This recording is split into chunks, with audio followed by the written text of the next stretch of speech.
Marketing students, the lesson for today will be based on what we call probability. Right? Now here's the question: what is probability? We're saying probability is the chance that an event will occur. So it is the chance that an event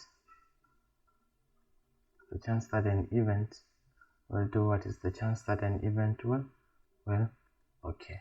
Right? So we're not speaking about certainty. We are not certain whether the event is going to occur or not.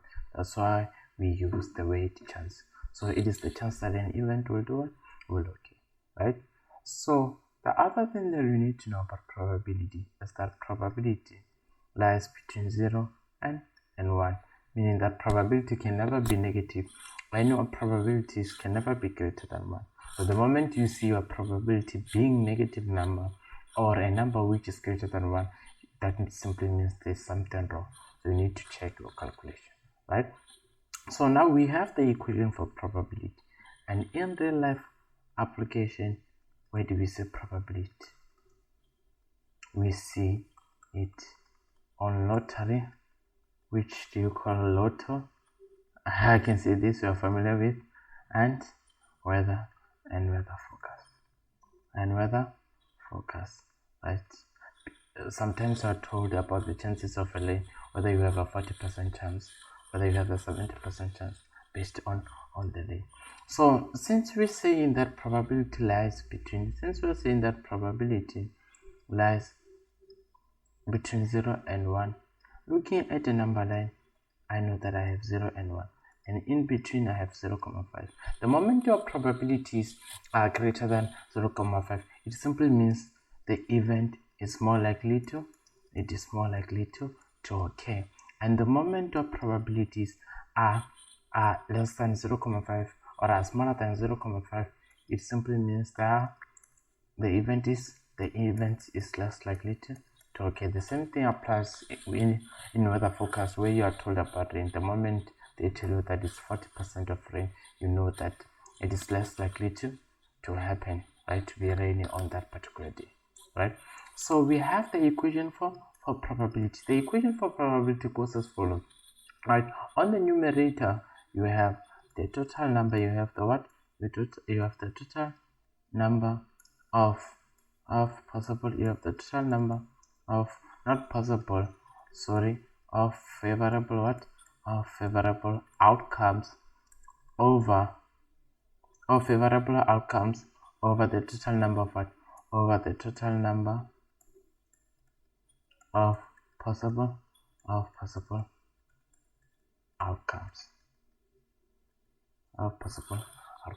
Right? Now let's just simply apply, right? This way, whenever you have to determine your probabilities, you will use this equation, right? So we said in application we have lottery, weather forecast. There are many examples, as well as tossing a coin. When we toss a coin and when we roll a die, you see, or when we are playing cards. So you are not certain whether you're not certain that you're gonna win, right? It's a matter of chance. Whether playing cards, right? So I want us to focus on this thing, right? So the first scenario that the examiner is familiar with is tossing a coin, right? So what happens? And before we can head in this scenario, you need to know what do we call the sample size, right? So a sample size, you need to know sample size or a sample space. What is a sample space? But we're saying a sample space is what we're saying. A sample space is the entire set of all possible outcomes. I say okay. A sample space is the entire set of all possible outcomes. Now, what is meant by that? Suppose I'm tossing a coin, right? And looking at a coin, I only have head and a tail.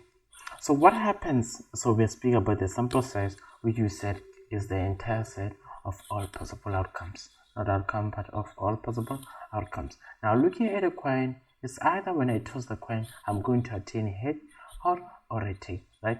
So what is my possible outcome? Either head or tail. Now head and tail becomes my sample space.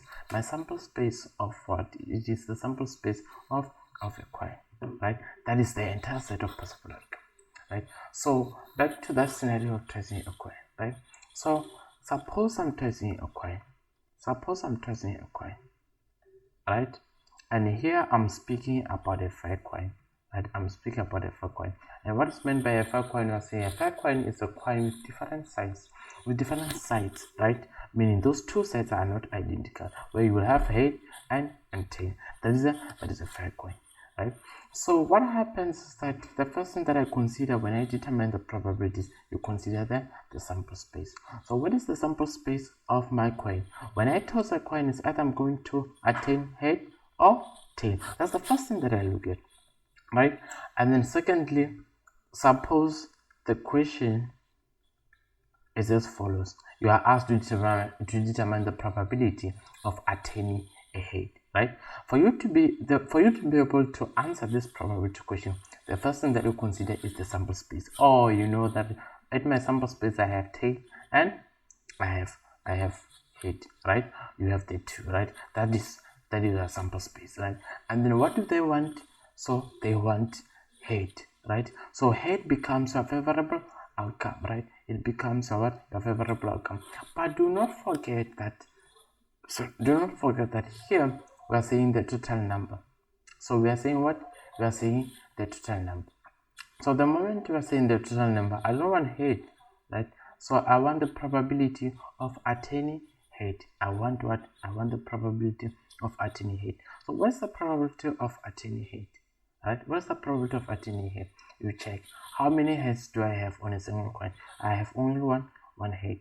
So what is, we are saying the favorable outcome is it's head, right? So you check how many head do you have. You have only a single head.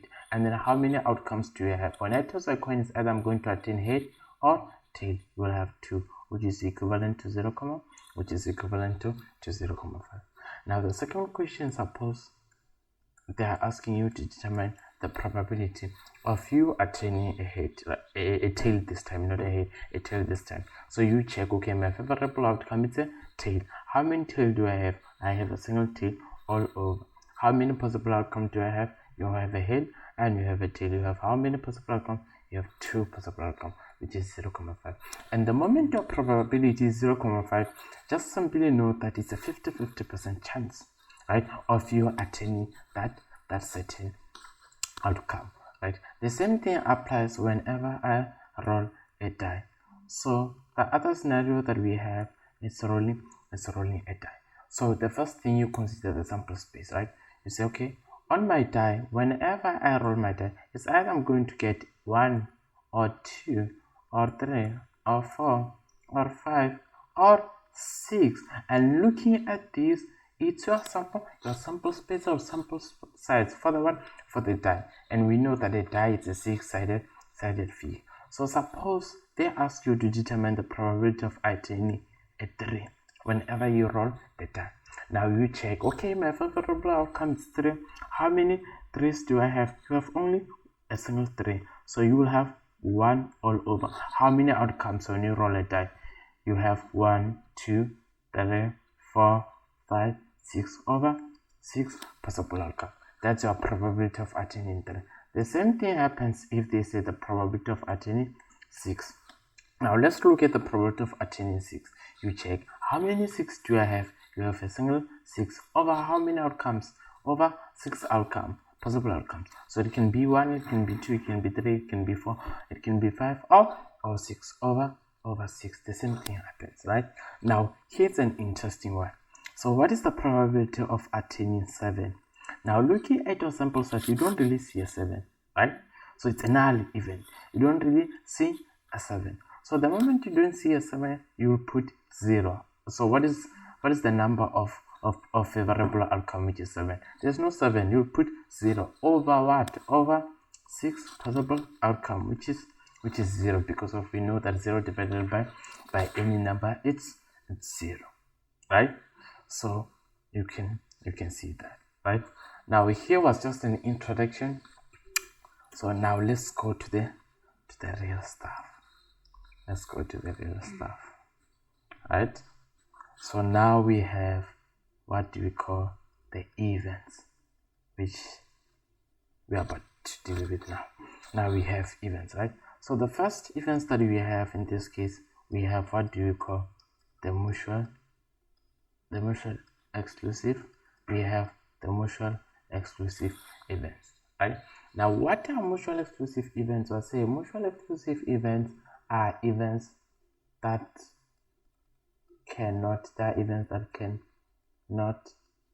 take place. There are events that cannot take place at the same time, or we are saying it's either I would say take place or happen. There are events that cannot happen at the same time. Now for instance, when I toss a coin, right? Tossing a coin. So that's one of the examples. What do I mean when I say mutual exclusive events are events that cannot take place, at the same time? So suppose I'm tossing a coin, right? When I toss a coin, I know that there are two possible outcomes. That's head or tail. So when I toss a coin, I cannot attain both. I cannot get head and tail at the same time. It never happens. Why? Because of it's a mutual exclusive event, right? The same thing applies when I roll a die. When I roll a die, the same thing applies when I roll a die. When I roll a die, I cannot get 6 and 2 at the same time. It never happens, right? So these are examples of mutual exclusive events. Now we have the condition for the mutual exclusive events. And then we're saying, before we head to this condition, we have, what do you call, the addition rule, right? And the addition rule is denoted as follows: the probability of A or B is equal to the probability of A plus the probability of B minus the probability of A and B, right? That's the addition rule. So the addition rule caters for each and every event. It is provided in the formula sheet, so you don't really need to stress about it, right? You will see where we apply the addition rule. Right? So now listen, since we were here on the mutual exclusive events, we explained that the mutual exclusive events are events that cannot take place at the same time. And I always make this analogy that suppose we have a boy and a girl, and then we have a single toilet. So both people cannot go. The girl and the boy cannot enter the toilet at the same time. But in fact, they will do what? One will go after the other, unless, yes, let's just simply leave it. But it never happened, right? And then as for tossing coin and rolling die, the same thing, right? So now we have mutually exclusive events, right? We said the condition for mutually exclusive events is as follows. Just simply know events A and B are mutually exclusive if and only if the probability of A and B is equal to 0, and or I can say the probability of A intersection B is equal to 0. So you mustn't worry about this sign. It's called intersection, which simply means and, right? So for you to be able to identify the events, you need to consider the probability of A and B. So we are saying because of they cannot take place at the same time, therefore the probability of A and B is equal to 0. And as I state for the second time, you will only, for you to be able to identify the events, you need to consider the probability of events A and B, right? So let's apply these certain events on the addition rule. So it simply means our addition rule now in terms of the mutually exclusive events, or whenever your events are mutually exclusive, we'll have the probability of A or B being equal to the probability of A plus the probability of B. Since you are speaking about the mutually exclusive events, we said the probability of A and B is equal to 0. So I will minus 0. Since we know that 0 has no effect, we will remain with the probability of A plus the probability of B. Now this is the new equation according to this condition whenever you have the mutually exclusive, but whenever you have the mutually exclusive events. Right, now let's just simply find a question where you can apply this. Right, let's find a question and check. Okay, let's put it here on the right hand side, right, and then here let's put this. Let's look. Not on the first, I'm just going to try and find mutually exclusive events, since now we are okay, let me do this way.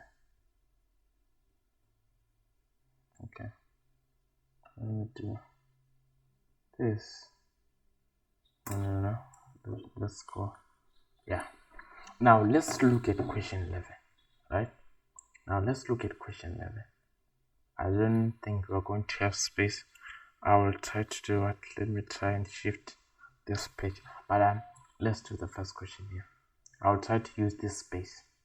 Right, now what happens here on question 11, we were given the probability of W being equivalent to 0,4, and in the second question we are given the probability of T being equivalent to 0,35, and the other thing being that we are given the probability of T and W being equivalent to 0,14. Now here's a question which is 11.1.1. Now we are going to look only on 11.1. Why? Because we've never dealt with independent event. Now we are still on mutually exclusive events. Now note, I said whenever for you to be able to describe what to identify whether the events are mutually exclusive, you look at the probability of A and B. In this case, our A and B will be W and T, right? So we said that the condition, the first thing is the condition, right? So the condition, we know that events A and B are mutually exclusive if and only if the probability of A and B is equivalent to 0. Otherwise, they are not mutually exclusive. Now, what do I mean by that? Now, we have to look at the event at the probability of A and B. Now we are given the probability of W being equivalent to 0,4, the probability of T being equivalent to 0,3, and the probability of T and W being equivalent to 0,14. Looking at this, are these events mutually exclusive? No, they are not mutually exclusive. Why? Because of the probability of T and W is not equivalent to 0. Now, your mathematical presentation, or you will write your solution in this form. No, they are not mutually exclusive. They are not mutually what? Exclusive.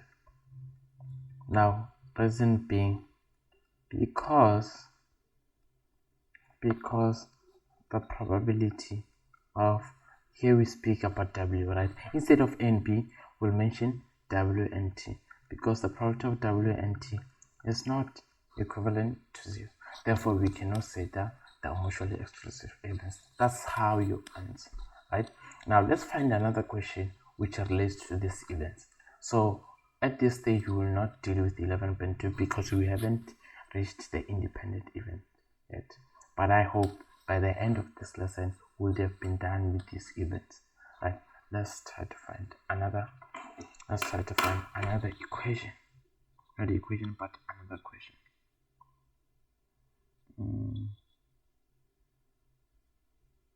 Yes, let's check.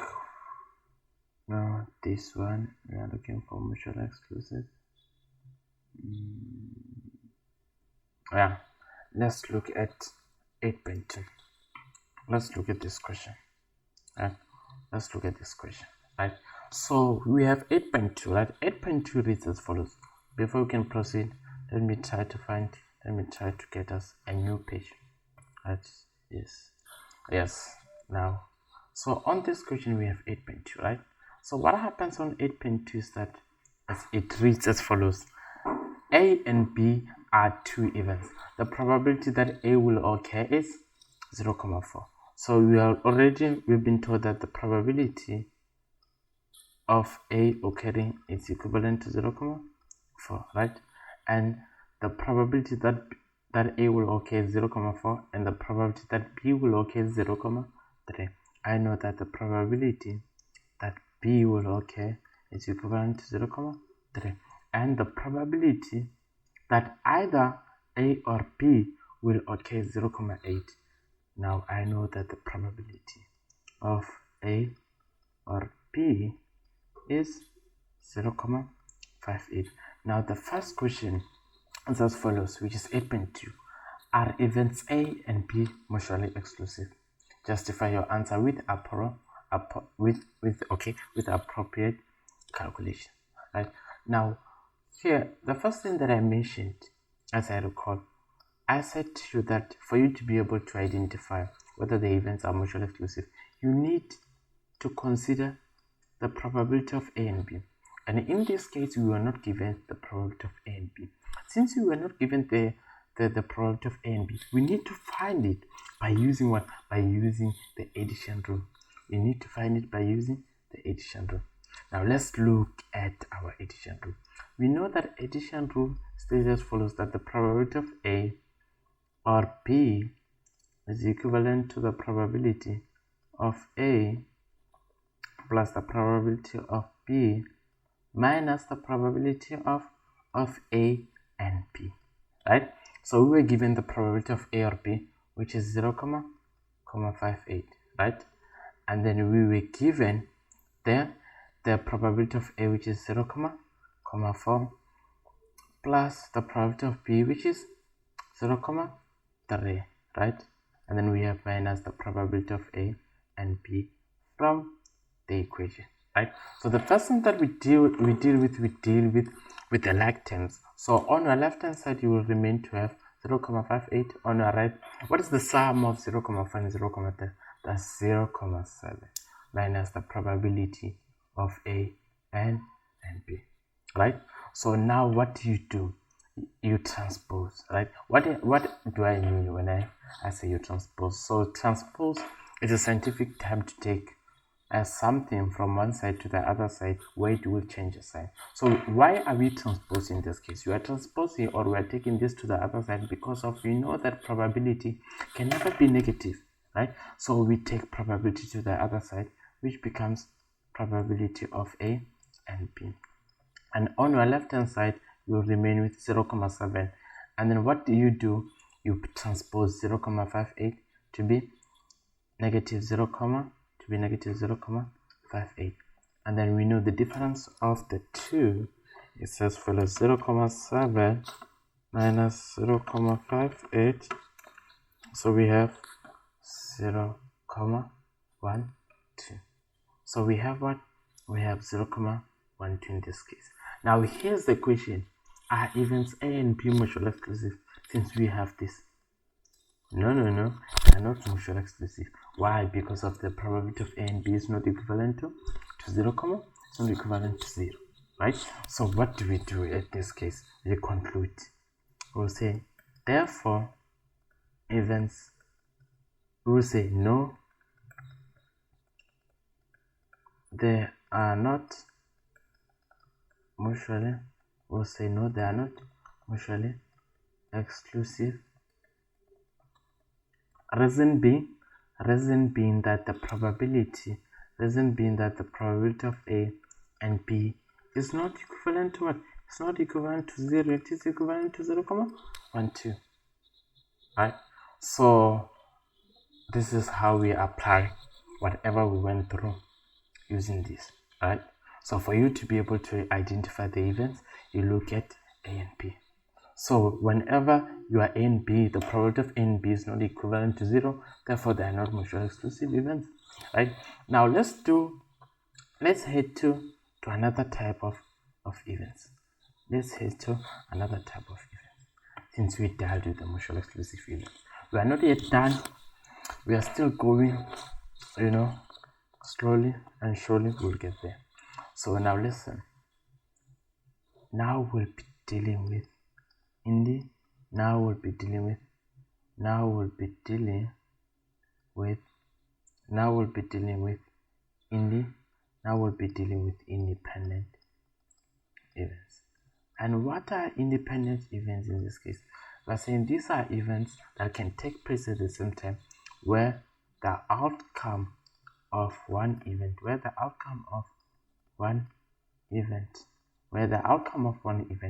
doesn't affect it doesn't affect the outcome of the other.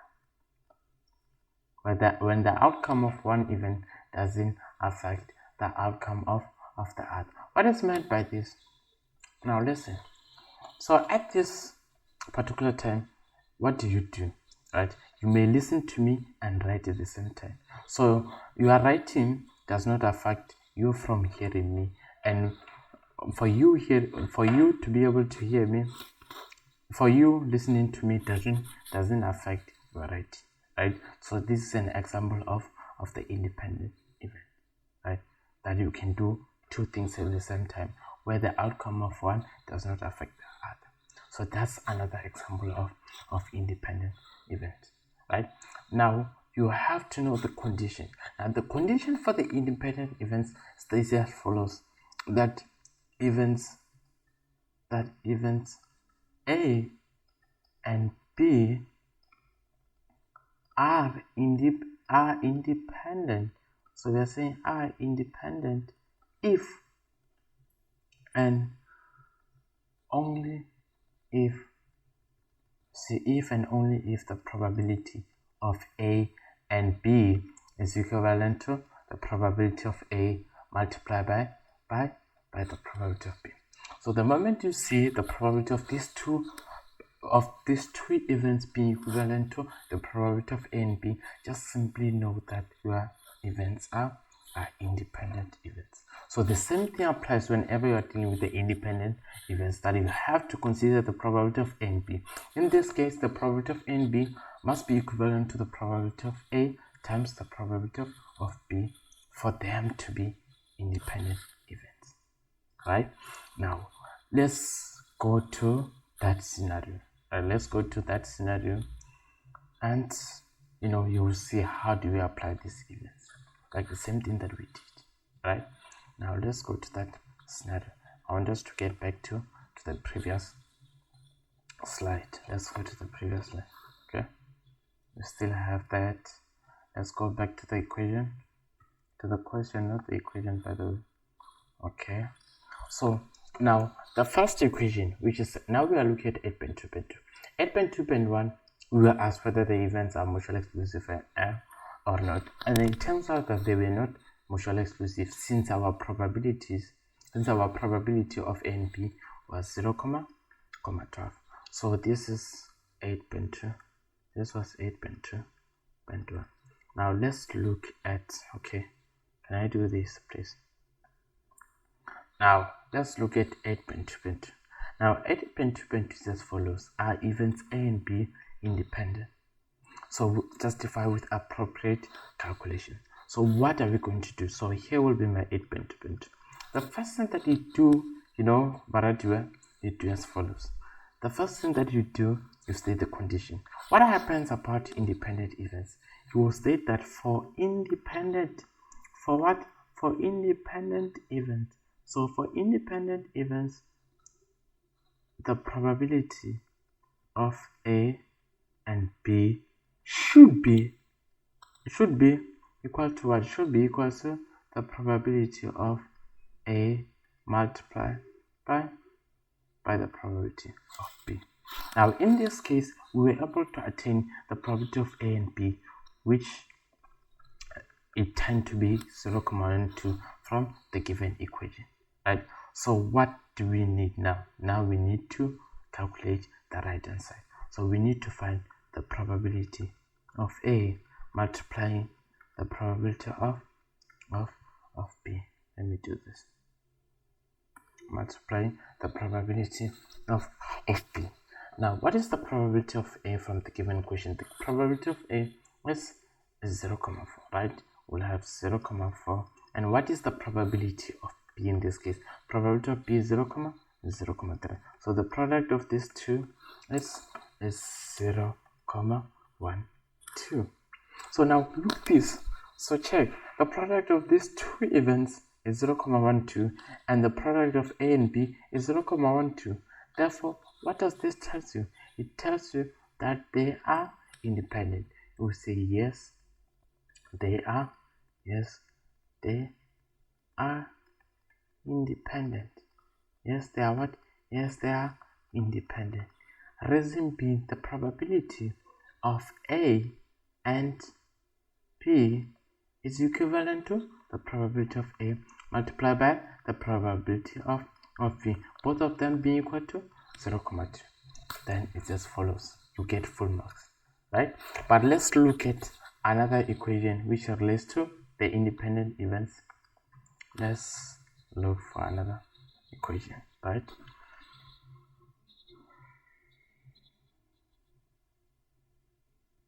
Okay, we are on probability. Did we do this one? Okay, 0,4. Oh yes, we did this activity just now. Let's check. Yeah. Now let's do question 9. Now let's find a new page, right? Let's do question 9, right? So let me try to find a new page. Okay, here's a new page. So on question 1, we were given the probability of A being equal to 0,2. We're given the probability of B being equal to 0,5. We are given the probability of A or B being equals to 0,6, where A and B are two events. Now here's the question. The first question we are asked to calculate the probability of A and B. What do? We use the addition rule, right? So this will be my 9.1.1. So addition rule gives us follows that the probability of A or B is equivalent to the probability of A plus the probability of B minus the probability of A and B, right? So now what is the probability of A or B? The probability of A or B was given to be 0,3, right? And the probability of A is 0,2, the probability of B being 0,5 minus the probability of what? Of A and B. Now the first thing that we do, we consider the like terms, right? On your left hand side, you will still remain to have 0,6. On your right hand side, what is the sum of 0,2 plus 0,5? That's 0,7 minus the probability of A and B. So now what do? Remember that probability can never be negative, right? So we have to transpose this probability. So it was a negative probability, so now it becomes a positive one, a positive probability. And then we will have 0,7 minus, we transpose 0,6 to the other side to be negative 0,6. What is the difference between the two? It's 0,1. Sorry. It happens to be 0,1. Now we were able to answer the first question. Now let's look at 9.1.2. So 9.1.2 is as follows. Are the events A and B independent? Show your calculation. Now here's the question. Are events A and B independent? Now we need to consider A and B. From the first question, we were able to determine the probability of A and B. Now we need the product of the two. But the first thing, we state the condition. So you tell them that for independent events, the probability, tell them that for independent events, what the probability of A and B must be equivalent to the probability of A times the probability of what? Of B. That is the question, right? So that is the condition, right? Now you determine the probability of A times the probability of B, since you have the probability of A and B.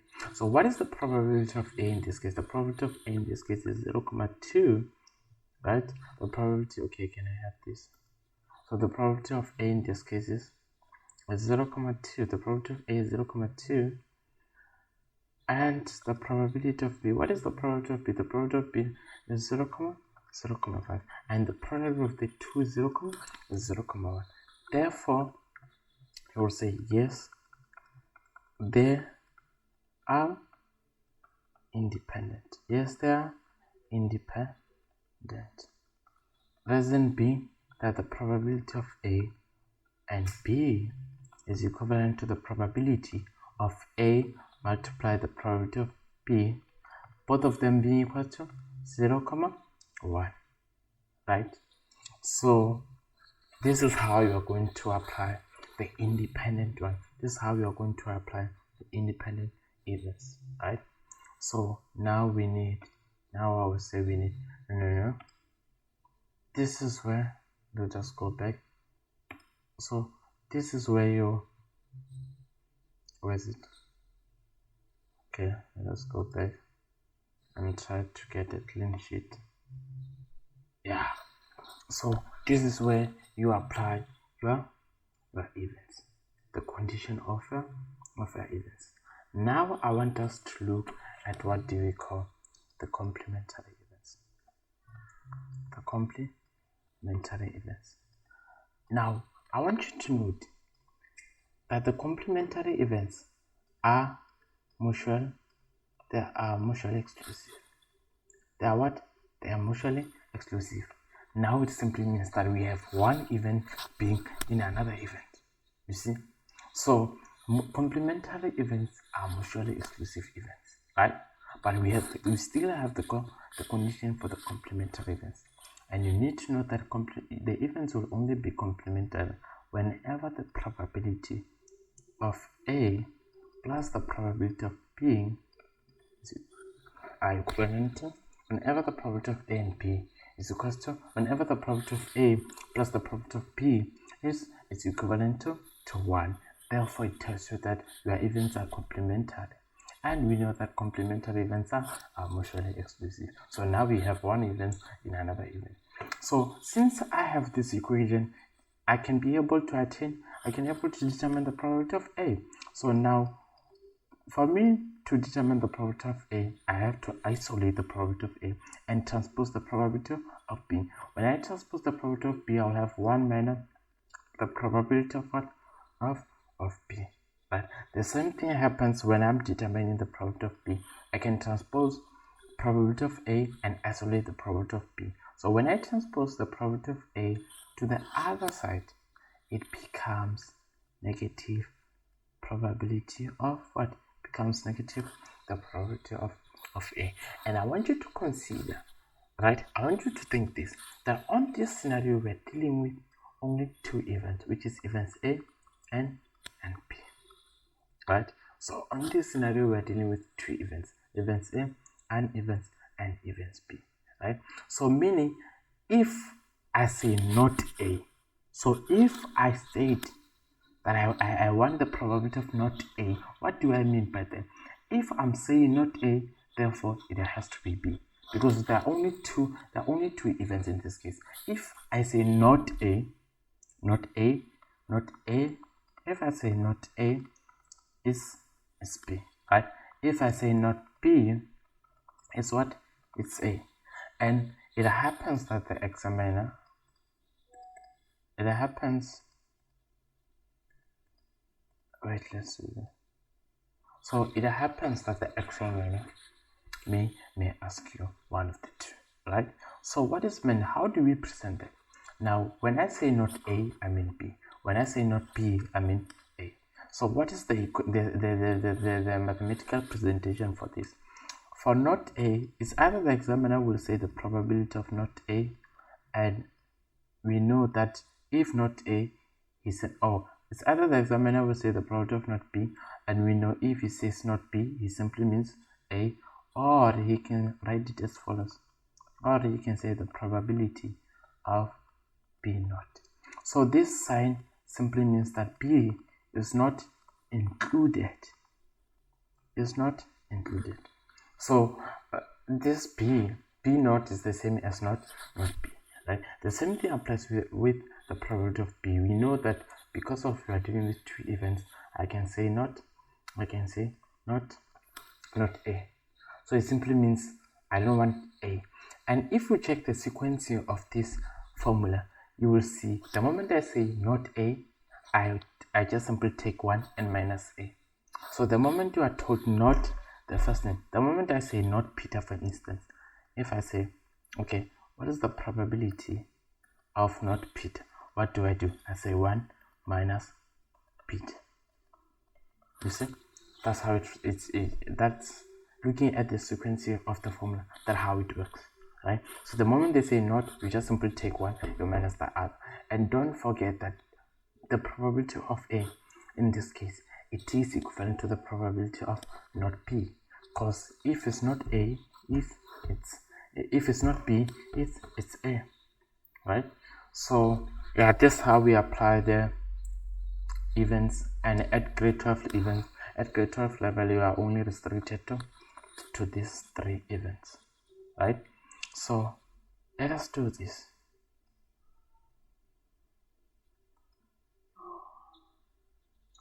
Yeah, now let me do this. Now you will see the application of the complementary events when we deal with the Venn diagrams, right? And then I hope this is enough for the day. It is enough for the day. We will have a second lesson based on the Venn diagram. So on the second lesson, we'll be dealing with the Venn diagram, contingency table, and tree diagram, and therefore after we are done, right? So bye bye.